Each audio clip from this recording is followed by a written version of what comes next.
simulcast broadcast with Liberty Tree Radio, which I do a weekly hour show live. And this will be, probably nobody on YouTube is joining me at this moment live. So this is for the people who are watching this as a rerun, as a rewatch.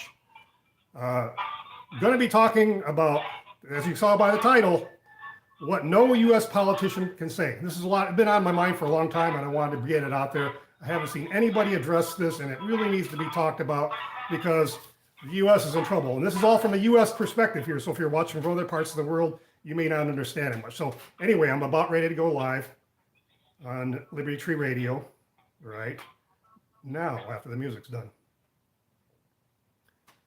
Hello again, and welcome to another dangerous episode of Forbidden Knowledge. My name is Craig. We are live if you're watching on December 13th of 2023.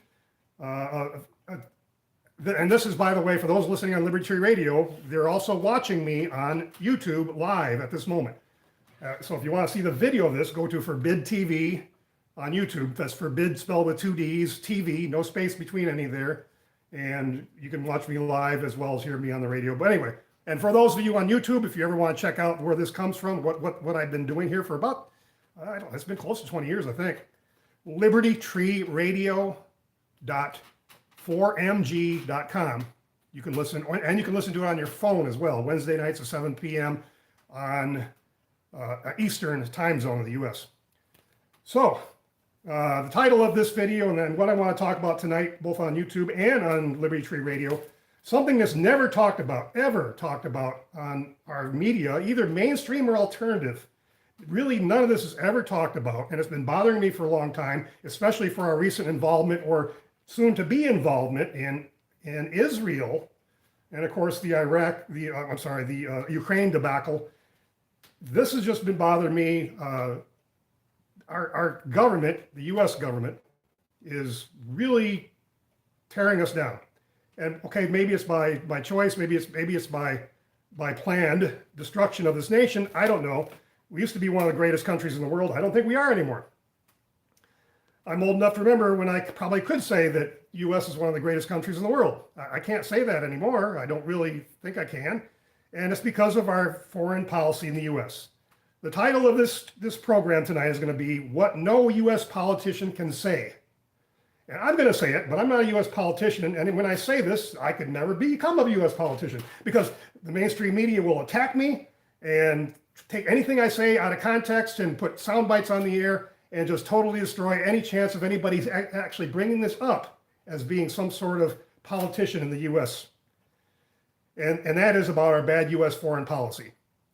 How do I start here? I guess I get to the very meat and bones of it. You can, by the way, you can ask questions, and I'm going to go on YouTube. YouTube won't even let me watch my own videos. YouTube has a policy of blocking my own content, even when I do live program. Let me see if I can do this now. I'm trying to so I can see the questions, because you can present questions to me on YouTube live, or you can call in on Liberty Tree Radio like those people always do. Yes, okay, let's see if I can see it now. I won't be able to watch the video. The last time I tried this, I couldn't do it. Because I have ad blockers, I refuse to watch all the stupid ads that they're trying to throw at me. So YouTube doesn't like that. Okay, so now you can chat with me on YouTube, or you can call in on Liberty Radio to join this discussion, because it's a very important discussion. The bad U.S. foreign policy. And if you bring any of this up, you'll never, ever have a chance of winning office, because you'll be completely demonized in the press. But I'm surprised that our alternative medias are not talking about this. Let's say people like Tucker Carlson or Redacted or Valuetainment or some of these YouTube channels that I'm talking about here. Some of these other programs that seem to have a good freedom aspect and pro-US stick to them, and I don't hear them talk about it. Here's the meat of it right here. This is what nobody can say. We have meaning the U.S., the United States of America, has about 750 U.S. foreign military bases across 80 nations. Let me say that again, because those numbers are staggering to me. 750 foreign military bases across 80 nations. Why? That's the big question tonight. Why? Now, maybe I'm naive. Maybe we actually do need 750 US foreign military bases all over the world. But I want to know why. Tell me why I'm naive in saying that. Because frankly, this country, upon its founding, was never intended to get into all these other foreign complications. And the list is immense of what we've done, our country, the US, United States of America, has done to the rest of the world. And the rest of the world is pretty pissed off at us for reasons that I can fully understand. Because we get our nose into everything that we have no business being into. If I was a politician, which after tonight, I certainly can't be. I didn't want to be anyway. I can't be a politician because I say, bring all of our troops back home, close all of the foreign US military bases, have some military bases in the US, sure. Have a Navy, sure. Have an Air Force, sure. Have an Army, have Marines. Have them here in the United States territory. Guarding our borders. Remember, we got borders. We're pretty fortunate. We only have 2 countries that surround us. The rest is just ocean. So, okay, we have plenty sizable enough military to protect our own country. And that's the only legitimate reason for a military anywhere in the world, frankly, is for defense. That's what a military really should be. And that's how this country was founded. This country was founded so that we could never be conquered by another foreign nation because everybody was allowed to have guns, essentially. That's kind of the bottom line. A lot of people will get mad about that, but that's really the bottom line and that's why Hitler never really took over Switzerland. You ever notice how Switzerland was completely neutral? It surrounded the middle of Europe with all these countries battling it out and countries being taken over in battles, but Switzerland, nothing. Because the Swiss had a mandatory military policy, and after you served in your military service, you brought your military-grade weapons home and ammunition to protect your nation. So in essence, everybody was kind of in the National Guard, as we might call it in this country. Everybody was part of the military. And Hitler could never overtake such a country. House to house would have been immensely complicated and highly expensive and not worth it. So they just went around Switzerland every single time. World War I and World War II, both, right? Look at the maps, the Axis and the Allies. Switzerland was always neutral. How did they do that in the middle of Europe? I propose, as a non-politician that I am, that we get out of all these countries, get our military bases back home. We could shut down 750 of them right now. We already have military bases here in the US, probably enough to do what we need to do. What we need to do is protect this country. That's our national security interest right there. It's not to protect Ukraine or Israel or whatever. Israel, we're going to talk about Israel tonight and Gaza and Hamas and Hezbollah. We're going to talk about that. And again, I'd like people to call in or chat in so we can have a good conversation here. Because show me why I'm naive. Now, was never in the service. I'm never in the military. And I'm glad I wasn't. Because when you're in the service, you take a military oath of conduct, an oath, to protect and defend the country against all foreign enemies, foreign and domestic. And you aren't supposed to, if you're abiding by the Constitution says your country needs to be at war. But yet, this country hasn't been to war since World War II. Yeah, the Constitution requires Congress to make that decision whether or not to go to war. The president can't just willy-nilly send troops into any other country just to invade them because they don't like their leader or whatever. Okay, I'm starting to get some chant here. Good evening, everybody on YouTube. Somebody was in the Army. Okay, if you're in the Army, tell me why I'm mistaken by saying we shouldn't have any military bases overseas if you want to join in this conversation. We should only have military bases here. Our Army should be here. Our Army should be at the borders because that's where we would be attacked from, is the borders. And we are being attacked in ways right now. We are being attacked on the border. And, okay, we could be attacked from the air. We have an Air Force, probably pretty capable. At least we used to be. I think our military has been degraded to the point where we have very little anymore. And if we ever were to get involved in some major war, if we were to send troops, Biden has been talking about sending troops into Ukraine. Wait a minute. We don't have them. That's going to mean the draft again, won't it? How good is that going to go over if you have a draft in this country, or sending them over to Israel or Gaza? How is that going to go over? And do we have enough? We gave all our, well, we gave a lot of old stuff mainly, but we gave a lot of stuff to Ukraine. There's a great meme on the internet, by the way. Picture Zelensky, who's in the United States right now for what? I think he's probably begging for money. I don't think he's here to see the White House and the Capitol building and so on. I think he's here to get money. And there's a good meme about with Zelensky sitting behind a laptop, smiling with his OD green T-shirt. And it's the meme, if I can remember it, hopefully I get it word by word. Last month I made $40 billion working from home. Learn how. I think that's really good. You can find that on the internet. It's kind of hard to find, but I ended up finding it because I heard somebody talk about it. So tell me how I am mistaken or naive to think that we need military bases all around the world. I went online and got a list here, and I didn't even remember about some of these, and I didn't even write them all down. I wrote down the ones that were more recently in memory. Let's say since World War II, because World War II is the last time we were actually at war. Because in order for us to be at war, we have to be declared war, and Congress declares war, not Biden or Trump or whoever. I'm not pro-Trump, I'm not pro-Biden, I'm pro-American and what's right for this country. And all the politicians, and the drones, what right do you have? Another good meme, two pictures side by side. One of Martin Luther King and one of Obama. Martin Luther King, I have a dream. Obama, I have a drone. Another good meme you ought to look up. And thanks for those thumbs up on YouTube, by the way. It helps the algorithm, they say. Because YouTube doesn't like me. In fact, if I get cut off of YouTube, it very well could be, if this live show ends before 8 p.m. Eastern Standard Time, more than likely YouTube probably cut me off.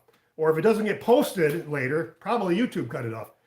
Because politicians can't say that. I'm saying this stuff, but politicians can't.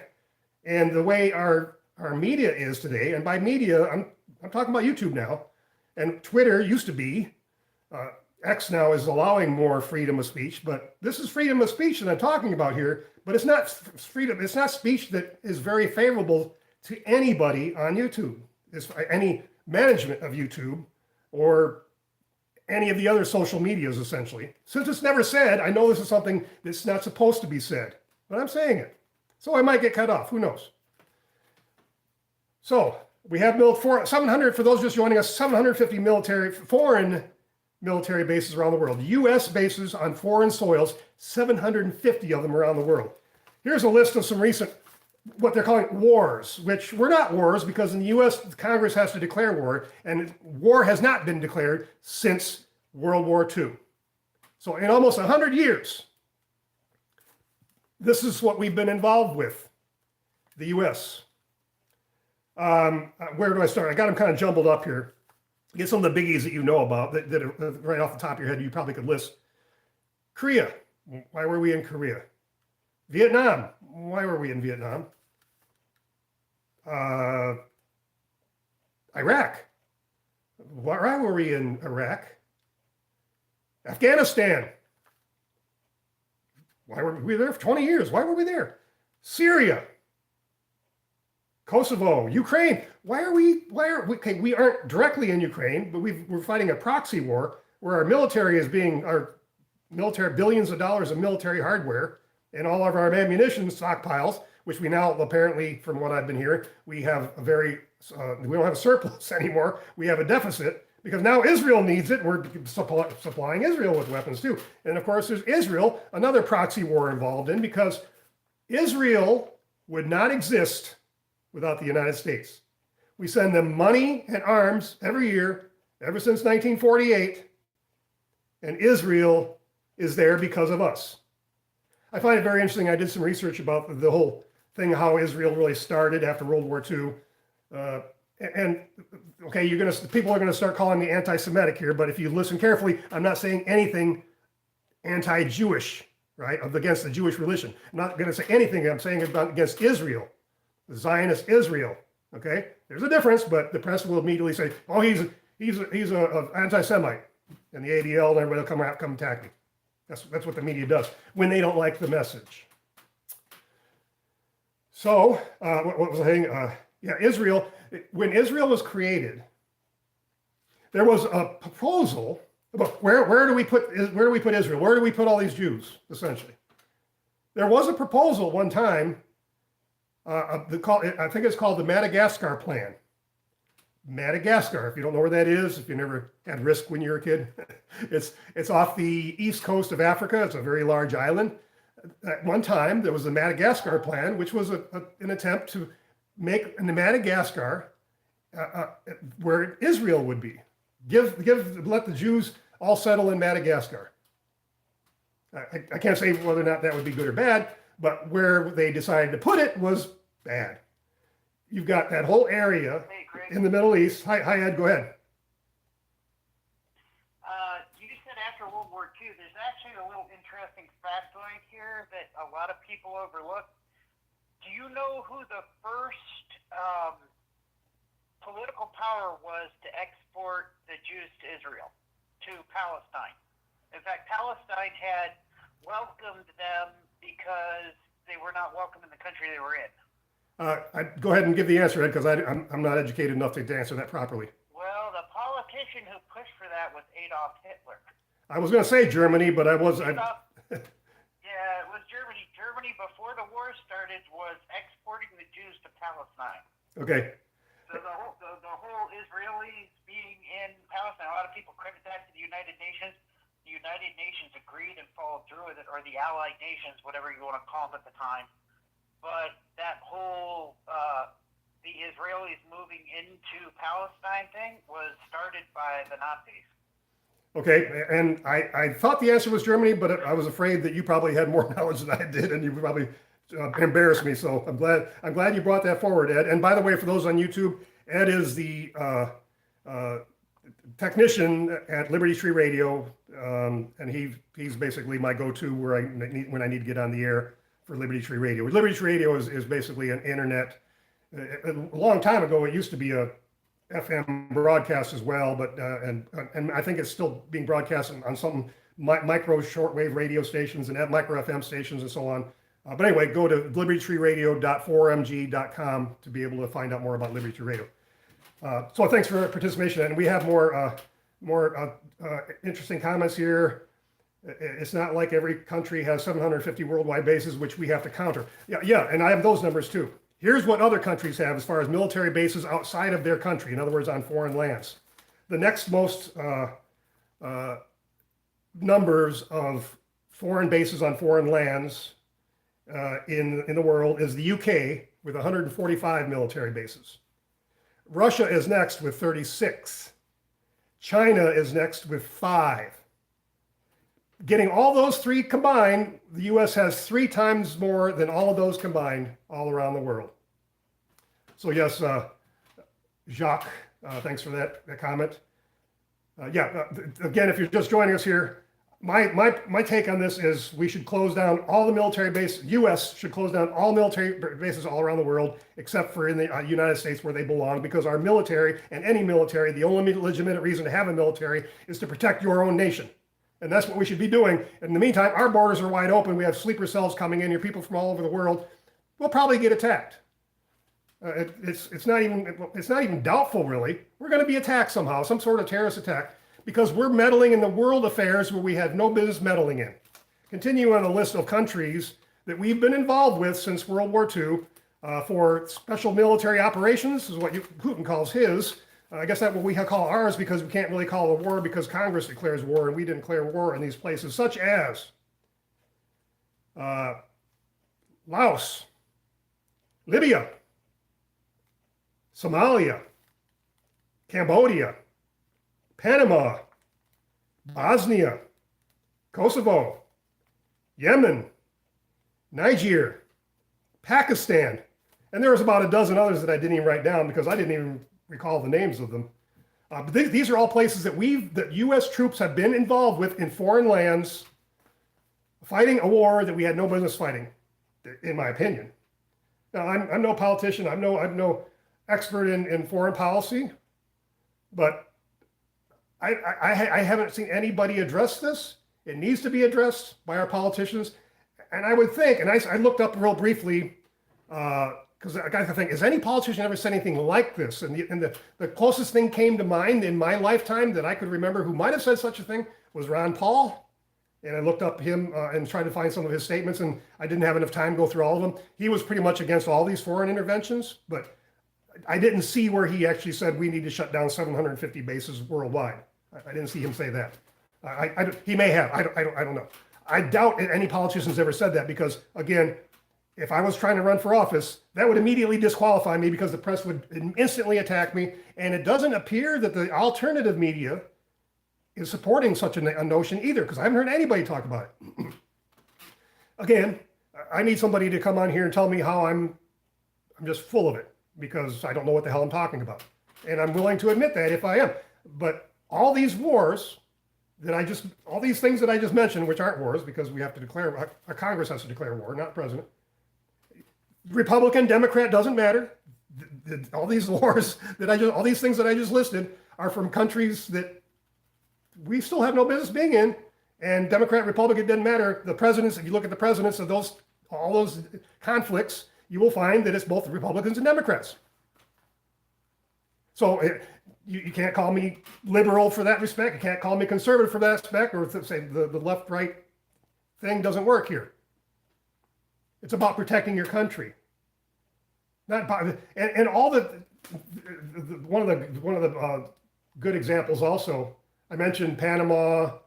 We get involved with things like we have joint training missions all over the world too. Central America. Virtually every country in Central America we've had our hands in, and we always ruin it. In the end, everywhere we go, we ruin it. I don't know if there's any of them you can really say that we really did good in all over the world when we got our grubby paws messed up into their international affairs. I don't think the U.S. has ever succeeded in making either the place that we've invaded, occupied, whatever you would want to call it, helped. Have we ever done any good for any of these countries that I just mentioned? Literally. Did we make the world safe for democracy, as a lot of them always like to say? Are we making the world safe for democracy when we go into Ukraine, which wasn't a democracy? Well, officially, again, you can argue we aren't officially in Ukraine, but we're in a proxy war where we might as well be at war with Putin because that's what's happening in Ukraine right now. Of course, that's ending. It's actually ended. It's been over with for almost a year in Ukraine. I think the press is now just going to start coming around to admitting that to everybody, is that, yeah, Ukraine is over with. In fact, I think probably Zelensky is getting his walking papers right now, possibly in Washington, that no more money or whatever.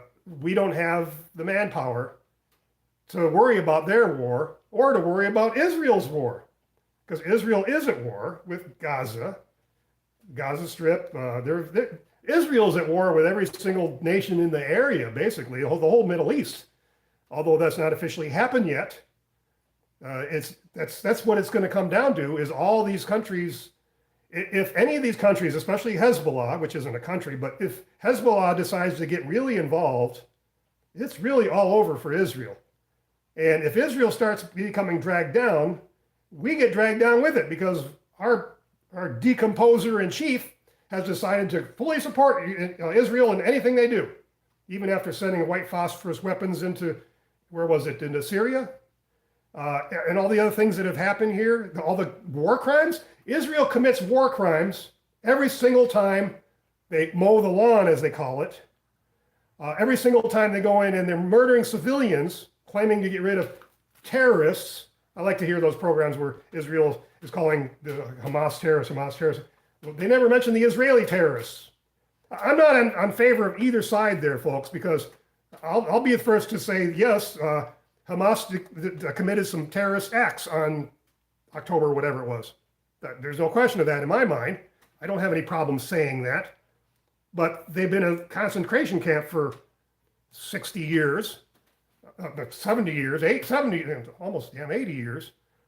It's no wonder that they're rebelling. We had a big prison riot there going on in Gaza. That's what that's all about.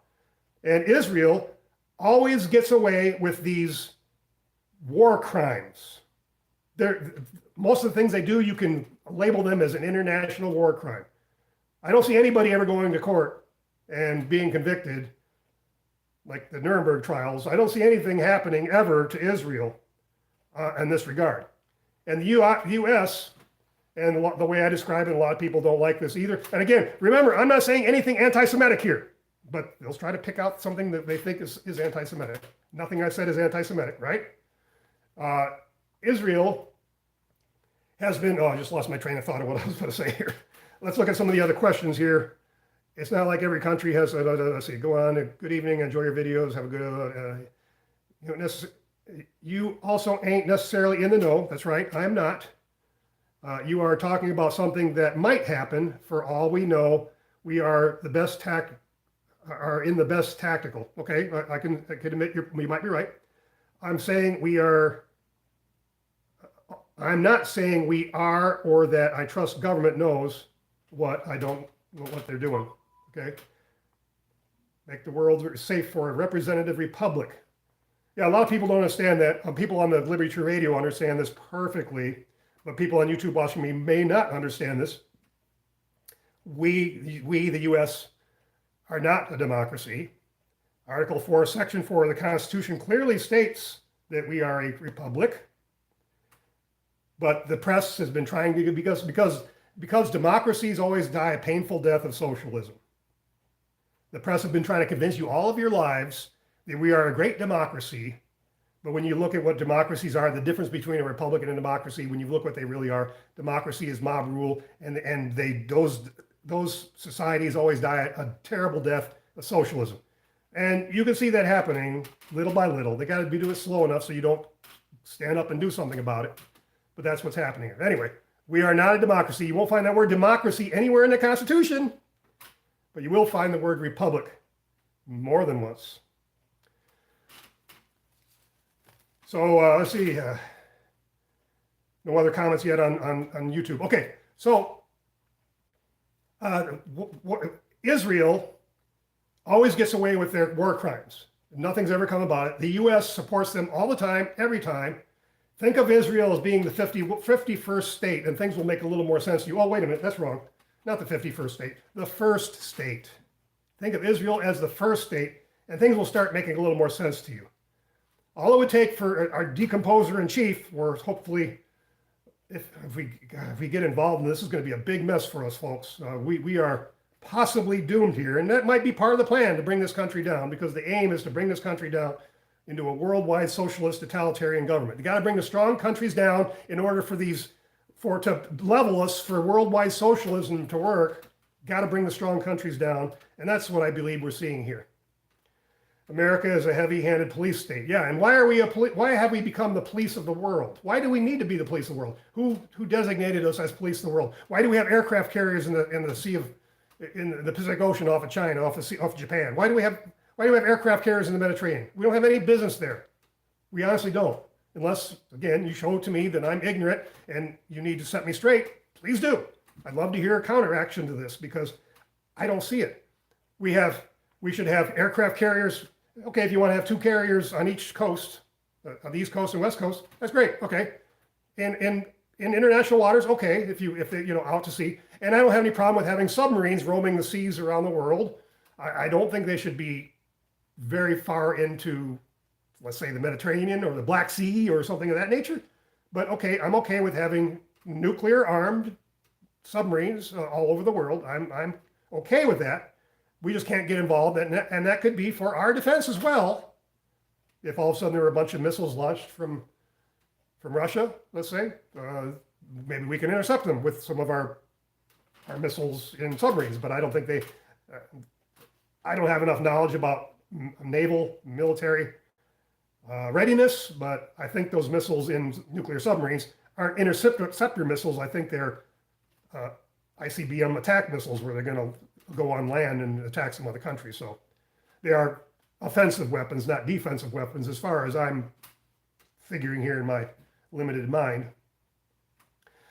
But Israel has always gotten away with these crimes, and we are always supporting them, and the rest of the world is watching. And by proxy, we're involved in this war in Israel and Gaza. And we're supplying them with weapons. And here's another thing. We need, our country needs to get back to being a manufacturing base like we used to instead of a service economy like we are now. Having a manufacturing economy where we used to make things in this country. We used to make things country and you didn't have to worry about looking at it and see if it said made in Japan in it or not. Or, well, Japan was the first one, but then made in China. Because when I was a kid, it was like when you saw something made in Japan, it was like, oh boy, where the hell is this? Japan coming in. Why do we have things made in Japan? And it was usually cheaper stuff. And it reminds me of a good joke I seen in Benny Hill one time. The Japanese make better, well, I don't know what country he used. Let's say the British. The British make better lovers. The Japanese make them smaller and cheaper. But we used to have things made in this country. Now you can't go into the China wall mart and find something made in the USA. It's very difficult to find things made in the USA anymore. We need to be making things in the USA, have a manufacturing base. Then we can make weapons, not only for us, but we can sell weapons. I don't typically have a problem if we want to sell weapons for everybody else who want their little stupid wars. The Muslims in the area, they're enemies with themselves. They're always constantly fighting with each other. Certain factions, the Sunni and the Shia, they're fighting amongst each other. Let them destroy themselves. I don't really care. It's none of our business. I don't like to see civilians getting hurt anywhere in the world, but it's none of our business. And that's part of the problem with Israel, where they decided to locate Israel in the Palestine. But did you know that most countries of the world recognize Palestine as a state? I have some other stats here. I don't have that number in front of me, but they decided to put Israel in a land now that three major religions are fighting over, thinking that's their holy land. That's just asking for trouble. That's why it would have been better if Israel was actually placed in Madagascar. And then you just have to fight the natives and whatever they believe. It would be a whole lot different situation today if Israel was actually in what is known today as Madagascar. It just would have been. That's, again, my opinion. Everything here is my opinion anyway. Also, I looked up things, okay, today, I think it was today, or maybe it was yesterday. UN resolution on Israel-Hamas ceasefire was done, and the vote was 153 of the countries were in favor of a ceasefire. 23 abstained, and 10 were against. And guess who was against? Of course, Israel. We all know that. And of course, we all know the US. There were 8 other countries, and I can list them. Again, I did write them down. They don't make as much sense to me. And again, maybe this is some of my ignorance about about foreign policy all over the world. The other 8 countries that voted against a ceasefire in Israel/Hamas is Austria, the Czech Republic, Guatemala, Liberia, Micronesia, Papua New Guinea, Paraguay, Nauru. Those are the countries that voted against the ceasefire. I don't know why those other countries did. I guess you'd have to study each one to find out what their foreign policy is.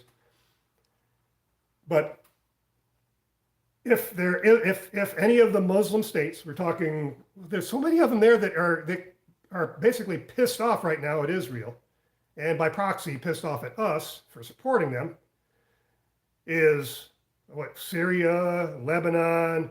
I'm just going by Egypt, by memory here. Egypt, of course, Iran, Turkey. That's one to watch there, even though they're not bordering.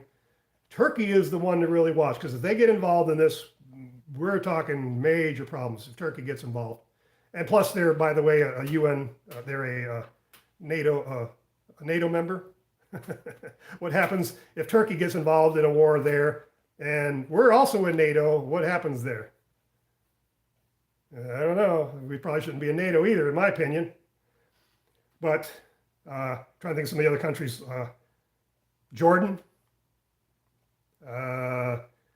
Yemen. The other countries have been firing missiles we have military bases that have been under attack with missiles. You may not have heard about it much, but if you look into it, you'll find some of our missile bases, some of our bases around the world in the Middle East, Iraq, have been attacked by missiles from various countries.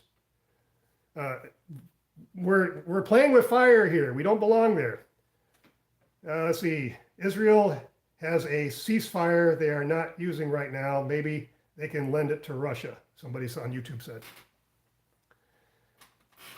So Israel continues their attack on civilians, and you've heard the numbers. Last I heard, I think we're up to about 18,000 people dead in Gaza. Every time Israel gets involved with retaliation, Gaza is firing missiles that are dumb. They just go over and land somewhere, and half the time they don't hit anything. Israel has our smart bombs that hit things that they want to hit. And each time Israel decides to, what they call mow the lawn, if you don't know what that term means, that essentially means they decide to go and cut down the population a bit in Gaza. And when they decide to go in and mow the lawn, they kill 10 to 100 times more people than Israel got killed in Israel. That's typical. It's a shame. And they're never accountable for what their war crimes. I would expect something major to happen before I would hope something major to happen in Israel, such as maybe Benjamin Netanyahu, Bibi, gets removed from power, or something happens of that nature. Or the U.S., all the U.S. has to do is make a phone call and say, hey, stop what you're doing right now. Well, we're talking about Biden here, so I don't know what to say. Let's say it was somebody who was conscious about something. Get on the phone and say, stop what you're doing right now, or we stop all arms sales to you, arms shipments to you, and stop sending you money every year. It'll stop right now. But the Israel lobby is too great in the United States. Our Congress and Senate is owned by the Israel lobby. That's why I say they are actually our first state. I had a conversation a few weeks ago with somebody at a show in Indianapolis that I was doing who I knew to be Jewish, and I wanted his honest opinion about this. Most of the alternative media you talk to is basically more on the side of Hamas. I'm not on the side of any of them, really. They're both full of crap. And there's no reason for this war, but Israel is definitely the aggressor here more than Hamas is right now, than Gaza is. Anyway, I asked this Jewish person to get his honest opinion. And this is what he said to me. Again, he's Jewish, and he's never lived in Israel, but he's Jewish. And he basically, he knows his topic from his perspective. He said that, and I hate to say this, but this is what he said. He said, everybody hates the Palestinians, or let's say Gazans. Everybody has always hated the Palestinians in the entire Arab world. Nobody likes the Palestinians. Again, this is not me saying this. This is somebody Jewish that I was talking to try to get his honest opinion about this. He was saying that not only Israelis, but Jordanians, Egyptians, nobody wants the Palestinians in their country. And I don't know the nuances of that and how to react and how to, I just wanted his opinion, and I got it. I don't know if I agree with it. I don't know. I'm not educated enough to know exactly why he would say that, unless he was just racist and that's what his opinion was. I don't know. Again, this is not my opinion, but he claims that, and if you go look through history, there have been a lot of times where countries are trying to get involved in the peace process between Israel and all the other countries. There have been occasions where let's say Arabs in Israel were offered tried to be taken to other countries, and other countries didn't want them. Essentially, is what happened. The Egyptian-Israeli war, for a time, it looked like it was going to happen, but then the Sinai Peninsula and all that got taken back, and we ended up with basically a concentration camp in Gaza. And it's not much better when we've, of course, got the West Bank, and we've got the Golan Heights, and all these areas are going to be trouble spots. Israel is surrounded by enemies. They're also bordered by the Mediterranean Sea, and I hope they got a big enough navy to get all their people out of Israel if it comes to that. And although it's not well stated, and certainly Israel has never admitted to it, they have nuclear weapons.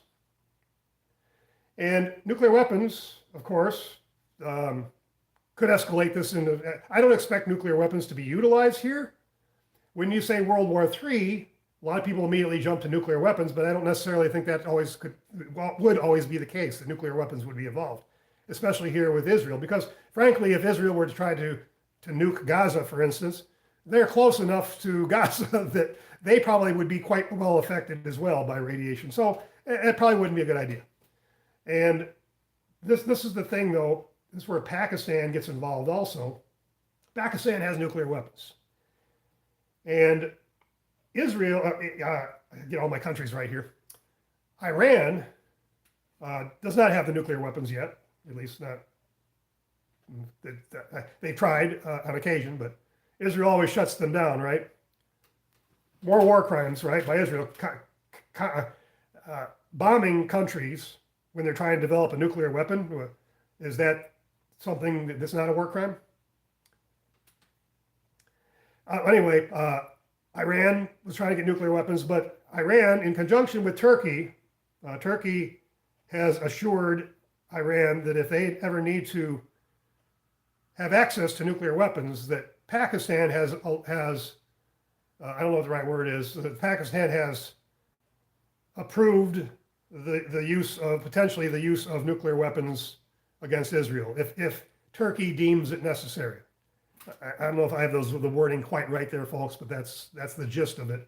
That if Turkey gets involved in this could be a really big deal, because they have millions of ground troops that could be on the ground there in that area in a month, and a sizable Navy and Army and Air Force to boot. Our aircraft carriers are, I think we got 2 of them in the region now. One in the Mediterranean, one in the Straits, or what do you call it? I can't remember the name of it now. The Gulf there. We have, but they have to be like 1,000 miles away from the action, because they actually need.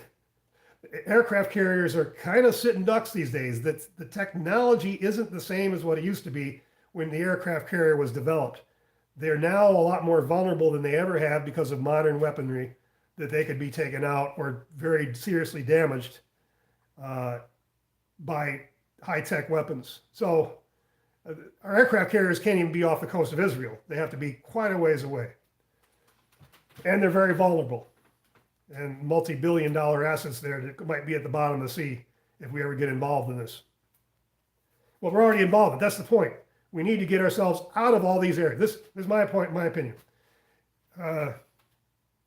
If you're just joining us here on either network, either YouTube or Liberty Tree Radio, at the start of this video, I said the bold statement of that no politician could ever say this is we need to get all our 750 U.S. foreign military bases shut down. That's not something easily done. Ron Paul talked about that once, about removing our troops from Afghanistan. He basically said, it's not hard at all, you just do it. And don't blame it on Biden, because Trump promised to do the same thing. And again, 20 years in Afghanistan for no reason to be there whatsoever to begin with. We're going to make Afghanistan safe for democracy. They don't want democracy. We don't want democracy. The American people don't want democracy. If you really knew what it was, American people would not want democracy. You'd want a republic, which we are guaranteed. But we have no business being in any places. No politician could ever say the words that I've said here tonight, at least, and not be able to run. Because in order to run in this country, you essentially have to be either have the label R or D by your name, be either Republican or Democrat. And none of the candidates that have been talking, that have been debating, have talked about not supporting this war in Israel. Not one of them. Not even RFK Jr.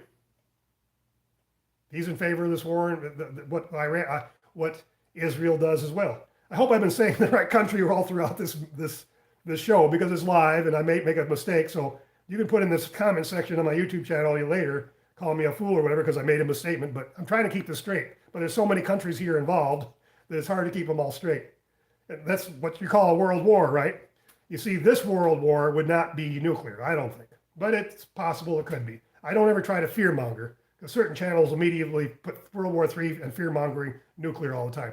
They did that, the same thing with Ukraine. They fear-mongered Ukraine all the time, saying World War III, and with the intent of making basically clickbait on their YouTube channel to try to get you to click on the video and raise their ranking, because you like fear-mongering. Fear sells, truth and reality do not. Hard facts do not sell. I have whole channels debunking a lot of things that people fear-monger about. I prefer the truth, and I prefer, and again, this is my opinion. I really would like somebody to tell me. And it looks like I'm only 10 minutes to go now to the show's down on Liberty Tree Radio. If enough people stay on YouTube and stay on long enough, I can stay on a little bit longer if there's more questions, something else you want to talk about. But I really do want to get some feedback on this. I want to hear why I'm wrong and why no politicians say it. Well, I know why no politician can say it, again, because Israel is our first state, and you can't go against anything Israel says. But even before this Israel thing, people weren't talking about getting our military bases out of the rest of the world. But this is getting us nothing but in trouble, and always will. How much equipment we leave, and how much equipment did we abandon? Billions of dollars of equipment we abandoned in Afghanistan when we pulled out from there. If we had a planned removal of all our bases all around the world, it probably would take a year or two at least. It could be done. Get all our equipment back out of there, shut everything down, get it all back in the States. At least anything that's worth saving. That's, again, my opinion. In my opinion, you might think sucks, but it's my opinion. And I'd like to hear other people's opinion, why that idea is wrong, to get all our military bases out of the rest of the world and only have our ones here, keep our own troops here in defense. This country was really designed, in essence, to not have a military at all. It was designed to have National Guard, a Coast Guard. Back then, we have no air force, no air means, of course, but today would be probably the Civil Air Patrol. This is what we really need: a civilian military, a civilian army, civilian navy, if you will, and not a standing army, a standing navy. For starters, I don't think that's practical in this country, because a lot of people are going to get really pissed off if we pull our military bases away out of their lands, because our people and our government has been sending billions of dollars to a lot of these countries overseas to help support their countries, and suddenly they won't have that income anymore. And so a lot of countries will be pissed off just because we pulled out. So we probably still do need a military to defend our own country. That's what a military is supposed to do. It's not supposed to attack everywhere else. Let's see here. Duval County would stay longer, but I must go to sleep. In Duval County, Indiana, it's only 8 o'clock. Okay, you got to go to sleep early. Maybe you have to wake up early. Okay. Join the chat later. Join the comment section later and tell me exactly why I'm wrong with all what I'm talking about here tonight. But it would probably take a year or two to do all this. It's a big job ahead of us.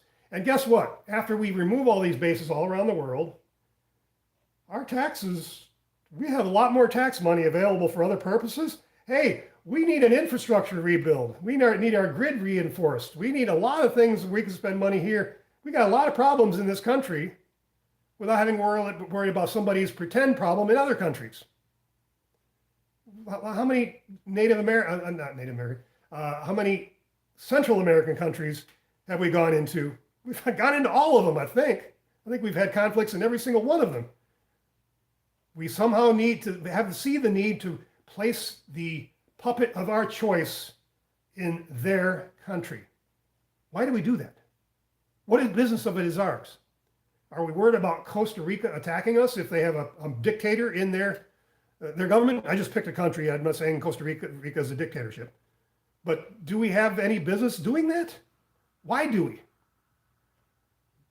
Why? So many things are happening right now, folks. This video probably will be pretty timeless, because sometime in the future, if it's still allowed to be on YouTube, it'll probably be go back and visit it and realize, hey, that dude was right. Or maybe that guy had it all wrong. Look what happened. Well, I don't know what's going to happen, but something bad is going to happen. So far, things have gone good for Israel because they haven't been largely attacked. They have been had some attacks, of course. They haven't had their butt kicked yet. And if anybody decides to kick their butt, our butt's going to be kicked probably as well. And that's what's going to happen if this doesn't continue to go well. In other words, by continuing to go well, killing thousands of innocent civilians is not going well. But that's what our mainstream media wants you to think, that, oh yeah, we need to go in there, we need to remove Hamas. Hamas was elected. Hamas has a stupid policy as one of their main platforms is to say, we must destroy Israel and everybody in Israel, the state of Israel. Well, that's stupid right there, because that's going to guarantee you that you're going to be at war with Israel, even if you aren't, because of what you claim you want to do. So that's stupid. Yeah, Hamas are terrorists, but so are the Israelis. And every country we go into, we, the United States, we are the terrorists. We're invading a foreign land without a war being declared. Now, if we get attacked by Bulgaria, just to pick a country out of the air, not that we have anything against Bulgaria that I know of. Maybe we got a puppet there too. I don't know. We can protect ourselves from Bulgaria very easily. we got two borders that are easily handled by our troops, and we got Coast Guard and Navy that can defend us, and we have interceptable missiles that I don't know Bulgaria has such a thing, but we can probably handle anything Bulgaria could send our way. We don't need to go over there and take over their country. If they commit a terrorist act here, again, sorry if you're anybody out there that is Bulgarian, if some Bulgarian terrorist thread comes and attacks the U.S., well, we didn't protect our borders well enough, for one, and our intelligence didn't pick it up, so we probably are partly at fault there. And what did we do to Bulgaria to make them want to attack us? Again, sorry, Bulgaria. I picked a country out of a hat there. So my time is just about up on Liberty Tree Radio. For those of you who want to go and see what kind of content Liberty Tree Radio has on their platform, it's it's basically, I guess you call it a podcast. I'm not really sure I've been doing it for about 20 years, but I'm not really sure what you call it. It's like a podcast, and now they're playing the end music here. libertytreeradio.4mg.com. Thanks everybody for listening on Liberty Tree Radio. Until next time, so long. So, and on Liberty Tree Radio, by the way, you can listen to them on your phone, even if you don't have the internet, but you still have to go to, well, here, I can give you the number, actually. I can say it right on the air here, I guess. I guess it'd be okay to do that, except my phone isn't wanting to cooperate. I'm using two phones here. I recently got another phone so I could do something like this because I was having trouble. You can call the number, Eric, in the U.S., 667, area code 667, 770-1524. And in order to find their broadcast, their content, because you can go 100 different directions if you go to that number. You also need to enter in the Liberty Tree Radio code, which is 957464. And when you enter that in pound, then you'll be able to hear live what's going on at Liberty Tree Radio, if you want to go there. And you can participate. As you heard, Ed was the only one that participated in the studio. But other people sometimes, anybody can join in that's listening to me on Liberty Radio. Everybody decided not to. I'm not sure why, because usually I do get somebody participating. And when you do that, you press *6 to unmute your microphone on your phone. And then *6 again to mute. So you can listen in and you can participate if you want with your speech. No text needed, no internet needed. Anyway. Anybody else on YouTube because I could end it here if nobody else wants to talk about this. Haven't had any comments since Duval County, Indiana. Anybody want to say anything else about Israel or Ukraine? The Ukraine war is over with, folks. It's been over with for about a year. There is no counteroffensive. Never was a counteroffensive. and there won't be any more lands being attempted to be taken by Russia, except for maybe Odessa, and there's one other area, I can't remember the name of it. If they go all the way to Odessa, they can control the entire Black Sea and Ukraine doesn't have any ports then. And so that's probably going to be a target, but Ukraine is done. Ukraine was never a democracy. There was very bad government there. People like to paint this guy as an angel, Zelensky, but he's not. He was never any angel. He was basically at war with his own people, traditionally Russian natives, and that's one of the reasons Putin decided to go in there. I don't agree with Putin what he did. He invaded a sovereign nation, but he went in there, annexed everything, and Ukraine's not getting it back. I don't care how much you think you're screaming about it. You're not going to get it back. And since the NATO doesn't want to get involved either, then you're done. Ukraine, you're going to have to give up. Maybe Ukraine, I bet Zelensky is beginning his walking papers now. And probably within those walking papers are a provision where he can fly to the U.S. anytime he wants and permanent status here. He's flee his country. That might be the next major step in Ukraine. And next major step in Israel might be Bibi getting ousted by his own parliament. Who knows? Okay, so nobody else wants to talk more on YouTube. I guess I'll end it now. I thanks everybody for watching this. We will post it and open up the comment section and tell me why I'm a fool. So long.